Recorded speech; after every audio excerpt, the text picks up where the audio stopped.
Las dos banderas. La verdad detrás de la caída del muro de Berlín. Capítulo segundo. Estrategias de batalla. Los comunistas no se imaginaban siquiera el duro golpe que sobrevendría para su arrogante orgullo marxista unos meses más tarde después de la visita del Papa a México.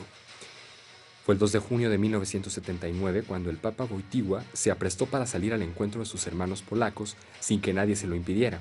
De hecho, el propio jefe comunista, Eduard Gierek, se vio obligado a acceder rendidamente al deseo, o mejor dicho, decisión del pontífice, pues ya lo había negado al Papa Pablo VI años atrás, provocando la indignación de todos.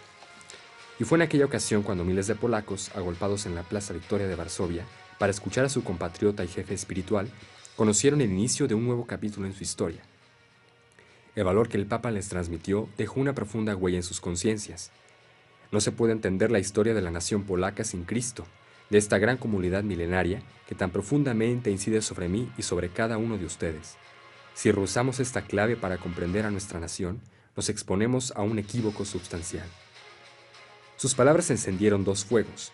Por un lado, el renovado sentido patriótico y religioso en la nación, y por otro, las iras del mundo soviético, que se sintió como nunca antes directamente amenazado. Para los comunistas, Polonia representaba el corazón del imperio. Allí mismo se había fundado el Pacto de Alianza de la Unión Soviética, el Pacto de Varsovia, dado que constituía un frente estratégico para ejercer presión al occidente europeo, en concreto a la República Democrática Alemana.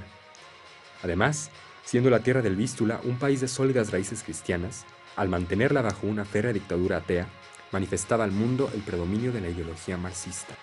Pero la jugada estaba ya hecha y había dejado al Imperio Rojo en jaque y en vergüenza al no poder contenerla.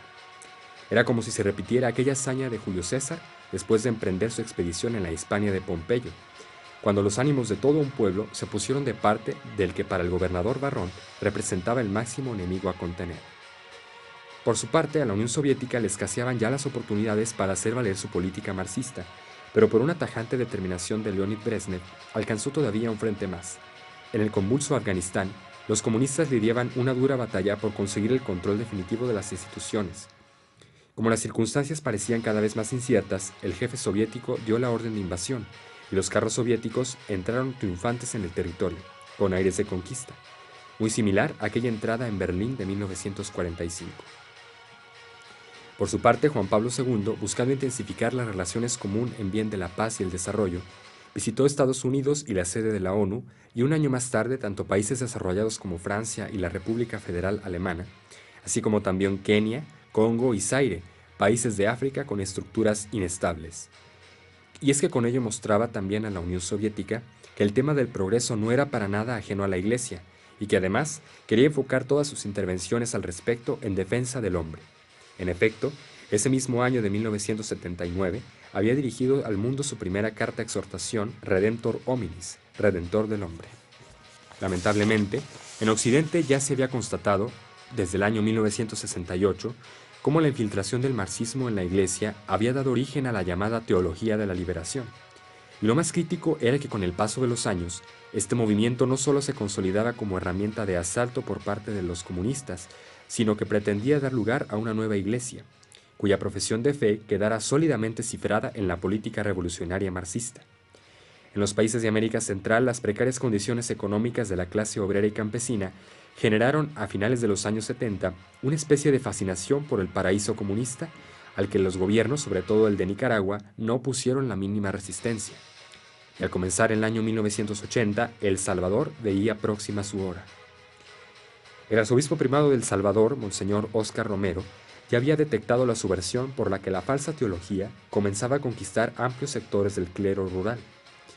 Pero ahora le inquietaba la propaganda urbana de los llamados cristianos por el socialismo, pues constataba con tristeza cómo iba creciendo el número de fieles que se sumaban a la causa por ignorancia.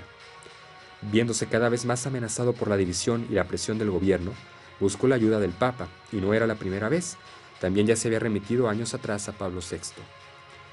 Pero la respuesta que recibió de Juan Pablo II lo desconcertó un poco.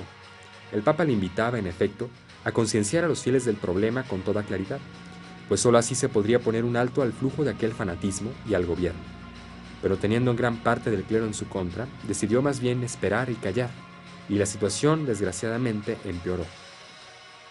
Entonces el gobierno, bajo la tutela de la KGB, el organismo de investigación secreta creado por la Unión Soviética, consideró que lo mejor era deshacerse del arzobispo.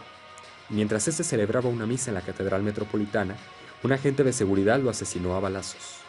El pánico se apoderó inmediatamente de los fieles, que enseguida sospecharon del gobierno. Y el Papa, profundamente dolido por aquel asesinato, intensificó su oración y su exhortación a todos los católicos para que se solidarizaran con la Iglesia en El Salvador.